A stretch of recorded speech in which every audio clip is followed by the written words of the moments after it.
Sakit hati karena dilaporkan ke polisi oleh wanita yang telah dia perkosa, pria ini memutuskan untuk membunuh wanita tersebut setelah dia bebas dari penjara. Insiden ini terjadi pada tahun 1997, di mana seorang wanita ditikam hingga tewas di sebuah blok apartemen di Tokyo. Pelakunya bernama Takashi Mochida yang berusia 54 tahun dan diketahui memperkosa wanita tersebut 7 tahun sebelumnya. Jadi 7 tahun yang lalu setelah diperkosa, cewek ini ngelapor ke polisi dan akhirnya Takashi ditangkap, di mana dia dipenjara selama 7 tahun. Karena itulah dia ngerasa kesal banget, dendam banget sama ini cewek, yang akhirnya dia mulai merencanakan pembunuhan setelah dia bebas dari penjara.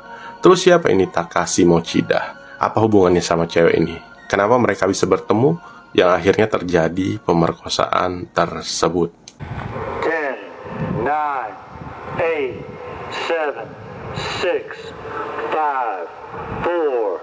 3, 2, 1. Takashi Mochida ini lahir pada masa Perang Dunia Kedua sedang berlangsung, sekitar tahun 1942 di Gyeongsang-bu, Korea, yang saat itu masih di bawah kekuasaan Jepang. Ibunya melahirkan Takashi sebagai anak kedua dari 5 bersaudara. Selanjutnya setelah Perang Dunia Kedua berakhir, keluarganya kembali pindah ke Jepang dan tinggal di sebuah kota bernama Tobata yang sekarang dikenal sebagai kota Kitakyushu, prefektur Fukuoka. Di kota Tobata inilah dia memulai kehidupan pendidikannya dan diketahui lulus dari SMP-nya pada tahun 1958. Semasa kecil, si Takashi ini bukanlah anak yang mencolok ya. Jadi dia ini bukan yang anak yang baik-baik banget atau yang jahat-jahat banget.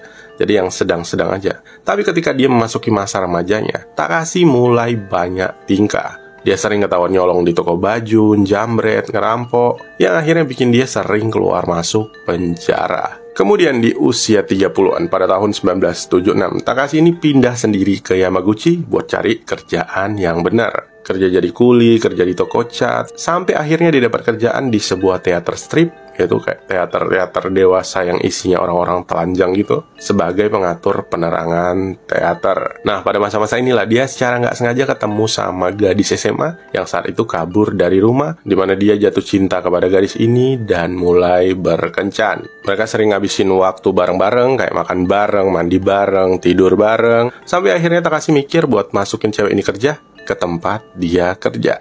Namun sayangnya pihak teater nolak cewek ini karena dianggap masih di bawah umur sehingga dia nggak bisa dipekerjakan di tempat tersebut. Kemudian Takashi yang bermodalkan rasa sayang dan cinta kepada cewek tersebut memutuskan untuk resign dari kerjaannya dan ngajak ceweknya buat pindah ke Hiroshima. Di Hiroshima ini mereka tinggal secara nomaden karena mereka nggak punya rumah, jadi mereka sering pindah dari hotel satu ke hotel yang lain sambil mereka terus mencari kerjaan. Namun sayangnya selama beberapa hari berada di Hiroshima, mereka nggak dapat kerjaan, sementara duit mereka udah mulai menipis untuk bayar hotel dan juga makan. Akhirnya Takashi mikir lagi buat ngajak ceweknya pindah ke Osaka buat memulai kehidupan baru sambil cari kerja.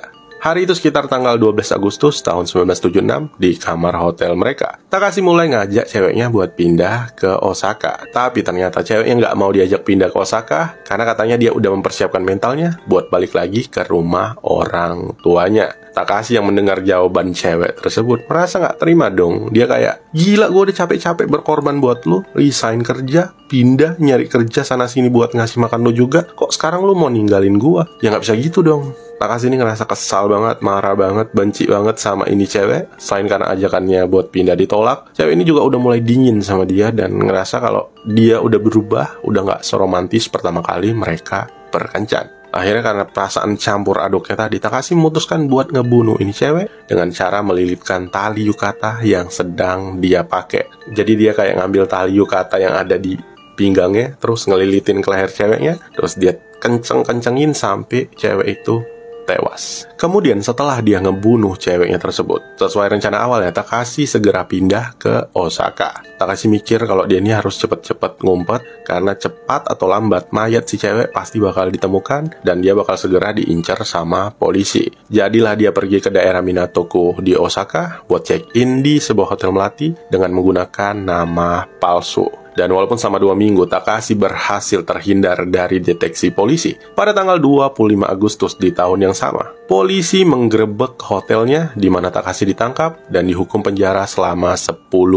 tahun. Pada saat itu, si Takahashi ini kebetulan banget lagi bokek-bokeknya, lagi nggak punya duitnya. Karena pas penangkapannya, polisi cuma nemuin 300 yen, yaitu sekitar 30 ribuan rupiah, dari si Takahashi. Jadi kan lumayan ya kalau dia masuk ke penjara, dia nggak perlu mikirin tempat tinggal ataupun makan lagi, karena dia pasti bakal terjamin kebutuhannya selama di penjara. Meskipun Takahashi memulai masa hukuman 10 tahun penjaranya dari tanggal 29 Januari tahun 77, pada akhirnya Takahashi dibebaskan bersyarat pada tanggal 20 Desember tahun 1984 setelah mendapatkan pengurangan masa tahanan. Dan setelah pembebasannya ini, Takahashi pulang ke rumah keluarganya di Funabashi, Chiba, di mana dia mulai bekerja di bioskop lokal di dekat kawasan tersebut. Kemudian beberapa tahun setelahnya, Takahashi ini mutusin buat pindah ke Tokyo dan menjalani hari-harinya bekerja sebagai pekerja konstruksi. Tapi pada masa-masa ini, sekitar akhir tahun 1987, Takahashi masuk penjara lagi setelah dia tertangkap nyetir mobil tanpa SIM dan ternyata mobilnya juga mobil curian. Dia kemudian dikirim ke penjara Fuchu yang ada di Tokyo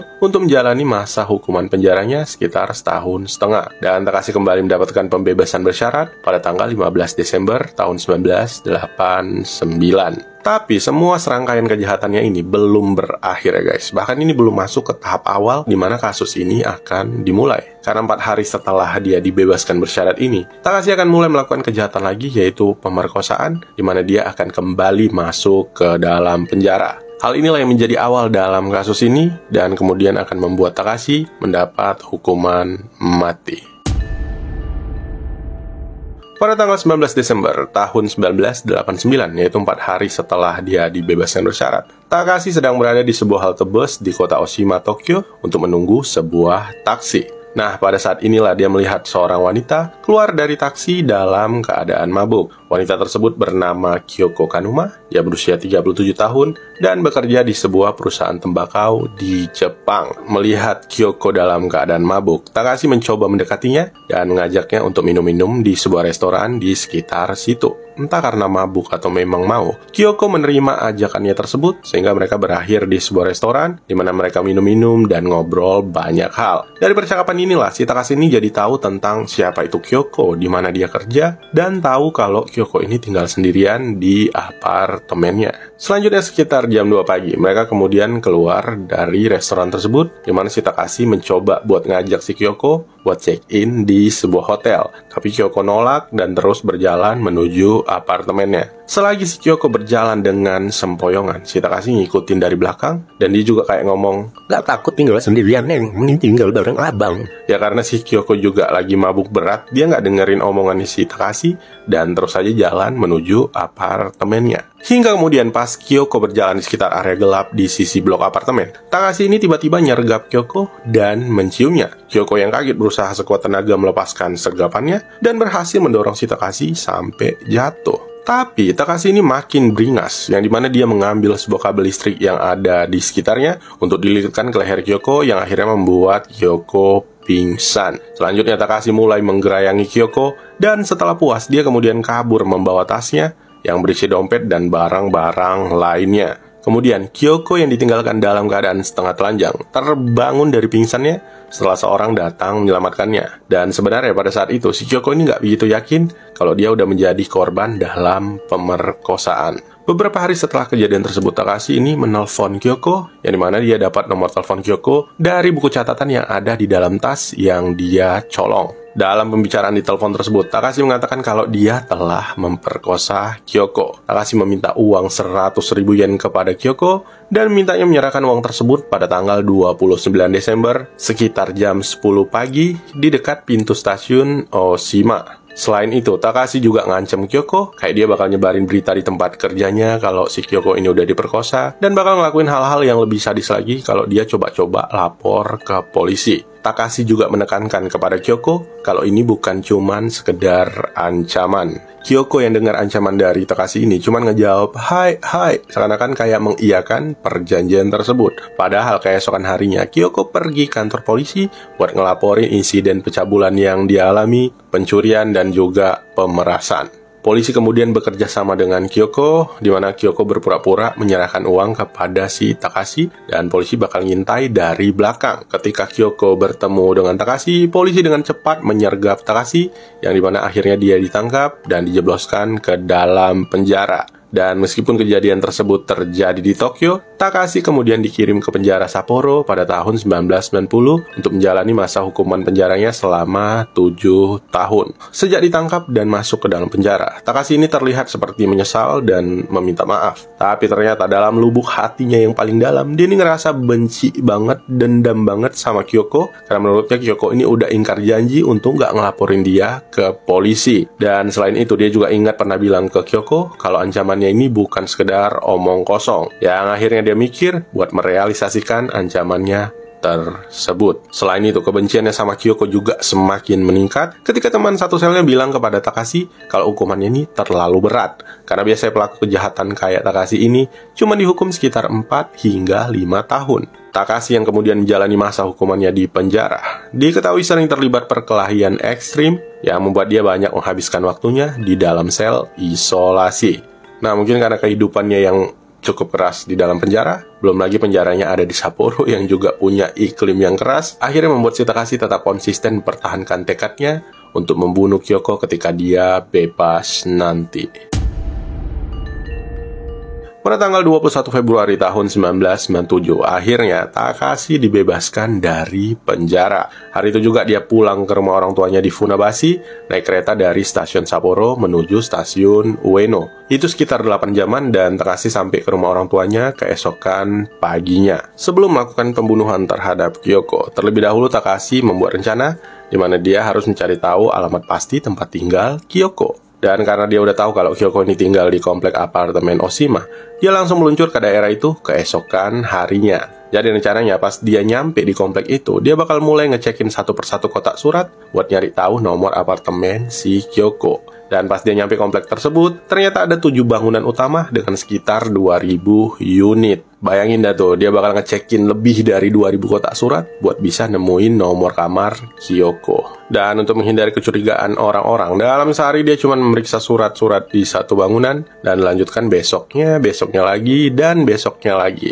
Ya sebenarnya nggak tiap hari juga, karena memang ada hari-hari di mana dia sengaja nggak muncul di daerah tersebut. Dalam kesibukannya dengan urusan ribuan kotak surat tersebut, pada tanggal 1 Maret tahun 1997, Takashi membeli sebuah pisau yang bakal dia gunakan untuk membunuh Kyoko. Selain itu, dia juga membeli 2 tali hewan peliharaan buat jaga-jaga kalau seandainya nanti dia berubah pikiran membunuh Kyoko dengan cara mencekiknya.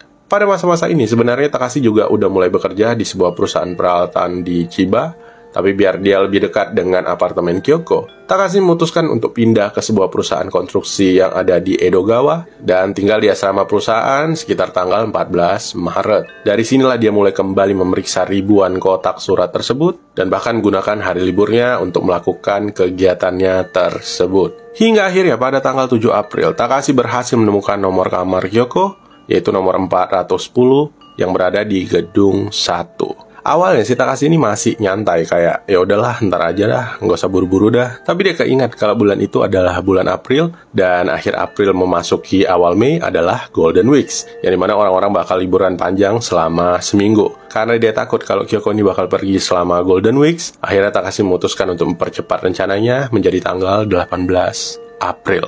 Dalam rencananya itu, dia bakal nargeti Kyoko ketika dia pergi kerja dan juga pas pulang ke rumah. Terus sebelum dia ngebunuh, dia juga bakal bilang ke Kyoko kalau Kyoko ini udah ingkar janji untuk nggak ngelapori dia ke kantor polisi. Aneh banget ya. Lanjut sekitar tanggal 13 April tahun 1997, Takashi mulai mempersiapkan diri untuk menjalankan aksinya tersebut. Takashi mulai dengan membungkus gagang pisaunya dengan selotip vinil supaya pas dipegang pisaunya ini enggak licin. Dan pisaunya tersebut juga disarungin menggunakan kertas majalah fashion agar orang-orang nggak tahu kalau dia bawa pisau. Selain itu, dia juga memasukkan baju-bajunya ke dalam tas tangan yang bakal disimpan ke dalam loker koin di stasiun Ichikawa Chiba, yang rencananya setelah dia ngebunuh, dia bakal keluar dari asrama tempat dia bekerja. Pada tanggal 18 April, sekitar jam 6.45 pagi, Takashi kemudian keluar dari asramanya dan membawa pisau yang bakal jadi senjatanya. Sekitar jam setengah 8 pagi, dia sampai di depan pintu kamar Kyoko Dan bisa dipastikan kamarnya benar karena ada tulisan nama Kyoko Kanuma di depan pintunya. Kemudian selagi nunggu Kyoko keluar dari kamarnya, biar dia nggak ketahuan, si Takashi ini memutuskan buat nunggu di tangga darurat sebelah utara, sekitar 10 meter dari pintu kamar Kyoko. Dan pas jam 8 pagi, Kyoko keluar dari kamarnya, di mana Takashi mulai ngikutin dari belakang. Tapi Kyoko ngerasa curiga ada yang ngikuti dia, yang membuat Kyoko lari dengan cepat, masuk ke dalam lift, dan berhasil kabur dengan taksi menuju tempat kerjanya. Karena dia gagal dalam percobaan pertamanya, mau nggak mau Takashi ini harus nunggu Kyoko pulang dari tempat kerjanya. Jadi dia ngelepas sweaternya untuk digunakan buat ngebungkus pisaunya, yang dimana pisau tersebut bakal diumpetin di kotak meteran di dekat kamarnya Kyoko. Untuk mengisi waktu kosongnya selagi nunggu Kyoko, Takashi memutuskan untuk pergi membeli beberapa botol sake untuk dibawa ke asrama, dan kemudian dia tidur siang setelah meminum beberapa teguk. Selanjutnya pada jam 7 malam, Takashi udah tiba lagi di depan kamar Kyoko, tapi kayaknya Kyoko belum pulang kerja karena lampu kamarnya belum menyala. Takashi pun kemudian mengambil pisau yang dia umpetin tadi dan memutuskan menunggu Kyoko di tangga darurat sebelah selatan. Sementara itu, Kyoko pulang kerja sekitar jam 6 lewat 10 menit, tapi karena dia ada acara sama teman-temannya, Kyoko baru bisa sampai rumah sekitar jam 9 malam. Kemudian setelah lewat jam 9, Takashi ngeliat Kyoko masuk ke komplek apartemen, di mana Takashi dengan cepat masuk ke dalam lift lantai 1, karena dia yakin kalau Kyoko ini pasti bakal gunain lift yang sama. Dan bener aja, Kyoko mencet tombol lift yang di dalamnya udah ada Takashi sedang menunggu. Pas pintu lift kebuka, Takashi dan Kyoko saling lihat, tapi entah karena lupa atau gimana-gimana, Kyoko nggak kenal sama Takashi. Jadi dia nyantai aja masuk ke dalam lift tersebut. Dalam lift itu kan posisinya si Takashi sebelah kanan dekat tombol-tombol, sementara si Kyoko di sebelah kiri. Terus Takashi nanya ke Kyoko, mau lantai berapa, Neng? Dan si Kyoko jawab, lantai 4, Bang. Ya udah dipencet dah tuh nomor lantai 4 sama si Takashi. Selama lift itu mulai naik ke lantai 2 dan 3, Takashi ini nanya lagi ke Kyoko kayak, apakah Anda Kyoko Kanuma? Iya, kata Kyoko. Terus Takashi nanya lagi, ingat nggak sama aku? Dan Kyoko yang bingung pun mencoba untuk mengingat-ingat sambil memiringkan kepalanya dengan menatap lebih dekat ke arah Takashi. Tapi sebelum Kyoko bisa ingat siapa dia, Takashi ngomong lagi sambil ngeluarin pisaunya, kok nggak ingat 7 tahun lalu udah bikin aku masuk penjara? Belum kelar dialog Takashi, Kyoko seketika berteriak dengan melompat ke arah Takashi buat ngambil pisaunya. Dan pas banget pintu lift kebuka, di mana Kyoko mencoba lari sambil berteriak minta tolong dengan pisau di tangannya yang dia rampas dari Takashi. Tapi yang namanya juga cewek, pulang kerja pasti capek, dan dia juga pasti pakai heels yang bikin larinya itu nggak bisa kencang. Jadi pas dia lari, dia terus ngawasi Takashi di belakangnya sambil nyodor-nyodori pisau supaya si Takashi ngejauh dari dia. Namun sayangnya nggak ada orang yang datang buat nolongin, dan Takashi berhasil nangkap Kyoko, di mana badannya dibenturkan ke dinding dan perutnya ditendang. Setelah dia mendapatkan pisaunya lagi, Takashi lanjut menikam Kyoko berapa kali di dada dan di perutnya. Karena terlalu bersemangat, Takashi juga melukai jari telunjuknya yang kemudian akan membuat darahnya tertinggal di TKP. Selanjutnya, setelah memastikan kalau pisaunya itu udah nancep di jantungnya Kyoko, Takashi kabur melarikan diri melalui pintu darurat dengan membawa tas tangan milik Kyoko. Dia kemudian memanggil taksi dan membayar ongkos taksi tersebut menggunakan uang curian yang dia ambil dari tas Kyoko.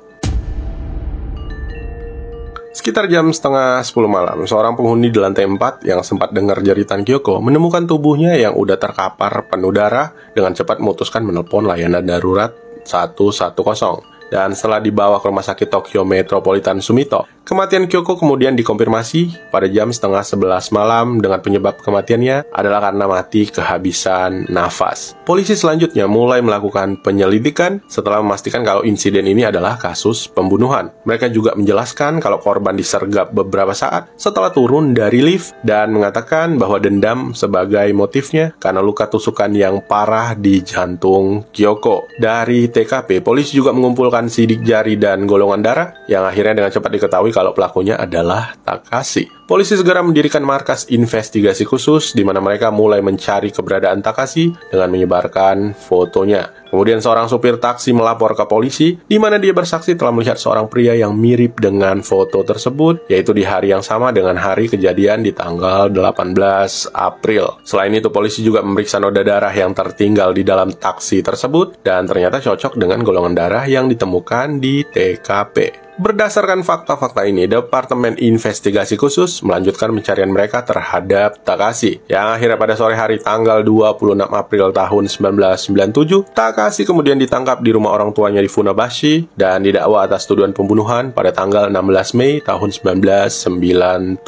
Pas diinterogasi, si Takashi ini ngaku ke polisi kalau dia nyergap si Kyoko untuk minta maaf atas kelakuannya 7 tahun yang lalu. Tapi karena si Kyoko ini teriak dan bikin keributan, akhirnya dia mutusin buat seketika ngebunuh Kyoko. Selain itu, dia juga ngaku ke polisi kalau pisaunya itu dia nggak beli, karena dia nemuin pisau itu pas dia lagi ngerjain proyek pembongkaran bangunan. Tapi ya polisi mana mungkin percaya ya sama pengakuannya. Masa mau minta maaf kok bawa pisau, kan aneh ya. Dan polisi juga tahu kalau si Takashi ini udah mengintai si Kyoko seminggu sebelum kejahatannya, yang membuat ini makin mencurigakan. Akhirnya setelah diinterogasi terus-menerus, Takashi kemudian mengaku kalau dia membunuh Kyoko karena rasa dendam. Takashi juga secara konsisten membuat pernyataannya kepada jaksa penuntut umum dengan mengungkapkan perasaannya, kayak bilang semenjak 7 tahun yang lalu dia ketangkap polisi, dia benar-benar bertekad untuk membalas dendamnya kepada Kyoko. Selain itu, dia juga nggak bisa maafin Kyoko karena Kyoko udah ingkar janji dengan cara melaporkannya ke polisi. Dan akhirnya setelah melewati beberapa kali persidangan yang dimulai pada bulan Juli tahun 1998 dengan banyak drama dan masalah mental Takashi, pada tanggal 13 Oktober tahun 2004, secara sah Takashi Mochida dijatuhi hukuman mati. Dan kemudian dia dieksekusi 4 tahun kemudian ketika dia berusia 65 tahun.